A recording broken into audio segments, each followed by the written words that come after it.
ሰበር ዜና ዛሬም በድጋሚ ከባድ የተባለ የድሮን ጥቃት ተፈጽሟል። ህወሓት የትግራይ ወጣቶችን እያስጨረሰ ነው።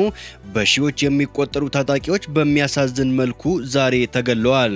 ዝርዝር መረጃ አለው፣ ይሰሙታል። ሌሎችም ከሀገር ውስጥና ከባህር ማዶ አሁን የተሰሙ ሰበር መረጃዎችን ሁሉንም በዝርዝር ወደ እናንተ አደርሳለሁ። ሰላም ጤና ይስጥልን ውድ ተመልካቾቻችን፣ የሰዓቱን የተመረጡ ሰበር ዜናዎችን ይዤ ቀርብ ያለው አብራችሁን ቆዩ። በቀጣይ ፈጣንና እውነተኛ ሰበር መረጃዎችን በፍጥነት ለመከታተል ቻናሉን ሰብስክራይብ ካላደረጉ አሁኑኑ ሰብስክራይብ በማድረግ የደወል ምልክቷን በመጫን ቤተሰብ ይሁኑ። ይህን ቪዲዮ ላይክ በማድረግ ደግሞ ቤተሰብነታችሁን አጠናክሩ። እስከ ቪዲዮ መጨረሻ አብራችሁን ዝርዝሩን ተከታተሉ።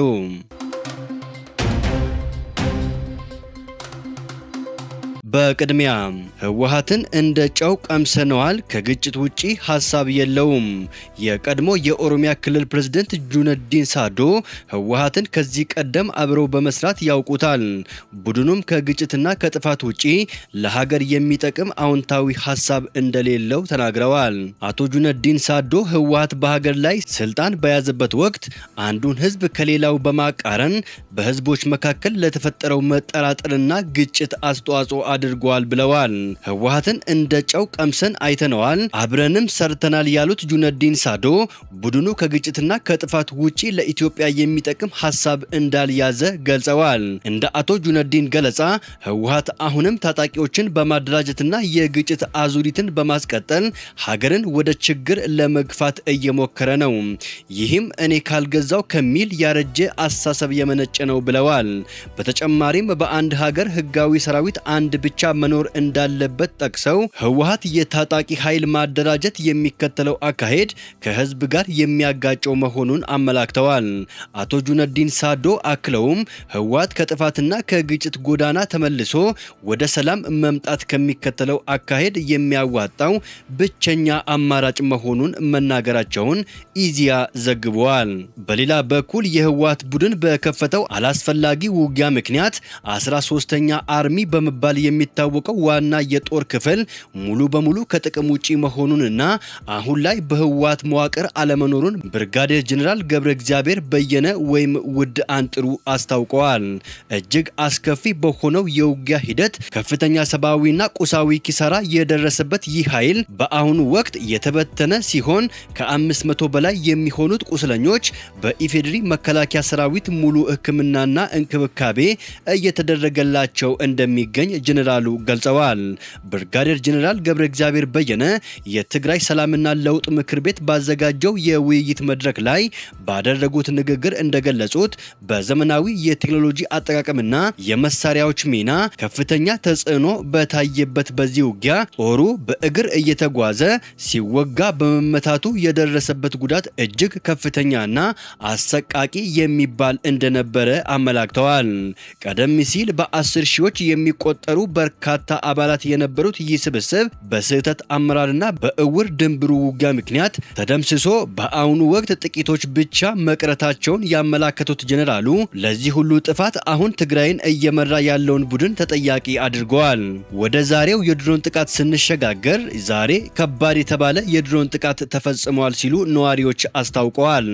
በትግራይ ክልል ዛሬ ነሐሴ 13 ቀን 2018 ዓ.ም በሐውዜን በረሃሌና አዲ ጉዶም መካከል በሚገኘው የአፋርና ትግራይ አዋሳኝ ቀጠና ላይ ከትናንቱ ተጨማሪ የድሮን ጥቃት መፈጸሙ ተረጋግጧል። ጥቃቱ ደቡብ ምስራቅ ትግራይ ዞን ክልተ አውላእሎ ወረዳ ማይ ማህደን አካባቢ የተፈጸመ ነው ተብለዋል።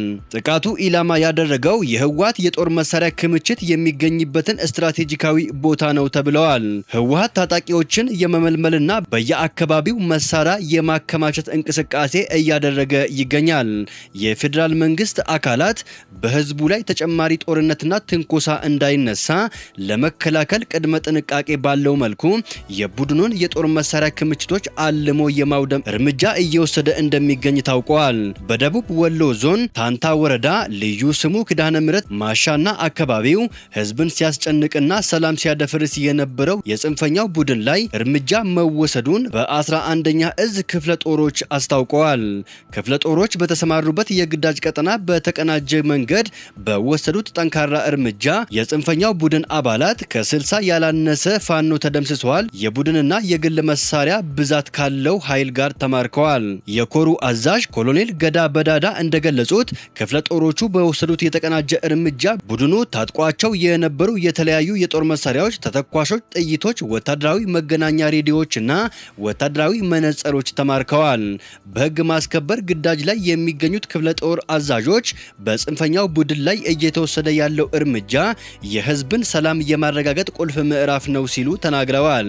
ራሱን የ105 ኮር የ29ኛው ክፍለ ጦር አስተዳደር ምክትል አዛዥ ብሎ የሚጠራው ጌታቸው ዋሴም በዛው በቁጥጥር ስር መዋሉ ታውቋል። የሰላም አማራጭን የማይቀበሉ ተላላኪዎችን ሰራዊቱ እግር በእግር እየተከተለ መምታቱን ይበልጥ አጠናክሮ ይቀጥላል ሲሉ የኮሩ አዛዥ ገልጸዋል። ወደ ዓለም አቀፍ ሰበር ዜናዎች ስንሸጋገር አሜሪካ በኢራን ላይ የኒውክሌር ጦር መሳሪያ የምትጠቀም ከሆነ ቴሄራን በአይነቱ ለየት ያለ ምላሽ ትሰጣለች ሲሉ የሀገሪቱ የፓርላማ አባል ተናገሩ። የኢራን ፓርላማ የብሔራዊ ደህንነትና የውጭ ፖሊሲ ኮሚሽን አባል የሆኑት ፋዳ ሁሴን ማሌኪ ይህንን አስተያየት የሰጡት ከኢራን የዜና አውታር ካባር ኦንላይን ጋር ባደረጉት ቃለ ምልልስ ወቅት ነው። አሜሪካ በኢራን ላይ የኒውክሌር ጥቃት የመሰንዘር እድል ምን ያህል እንደሆነ የተጠየቁት ማሌኪ የአሜሪካው ፕሬዝዳንት ዶናልድ ጄ ትራምፕ በቂ ጥንቃቄ ያልተደረገበት እርምጃ ሊወስዱ አይችሉም ብዬ በድፍረት አልናገርም። ነገር ግን እንዲህ ያለውን ነገር ለማድረግ ይደፍራሉ ብዬ አላስብም። ምክንያቱም እንዲህ አይነቱ እርምጃ ዓለምን ወደ አደገኛ ጦርነት ሊከት ይችላል ብለዋል። እንዲህ አይነት እርምጃ ከተወሰደ የኢራን እስላማዊ ሪፐብሊክ ምላሽ ይሰጣል። ምላሹም በኢራን ላይ ጥቅም ላይ ከዋለው የጦር መሳሪያ አይነት ጋር ተመጣጣኝ ይሆናል ሲሉ ተናግረዋል። አሜሪካ በኢራን ላይ የኒውክሌር ጦር መሳሪያ ብትጠቀም ኢራንም የኒውክሌር ጦር መሳሪያ ትጠቀማለች ማለት ስለመሆኑ የተጠየቁት ማሌኪ አሜሪካ ማንኛውንም ነገር ብትጠቀም ኢራን ምላሽ ትሰጣለች ብለዋል። ማሌኪ ኢራን የኒውክሌር ጦር መሳሪያ አላት ብለው አልተናገሩም። ፕሬዝዳንት ዶናልድ ጄ ትራምፕ ማክሰኞ ዕለት ከኢራን ጋር እየተካሄደ ያለ ንግግር አለመኖሩን እንዲሁም የተያዘ ቀጠሮም እንደሌለ ተናግረዋል።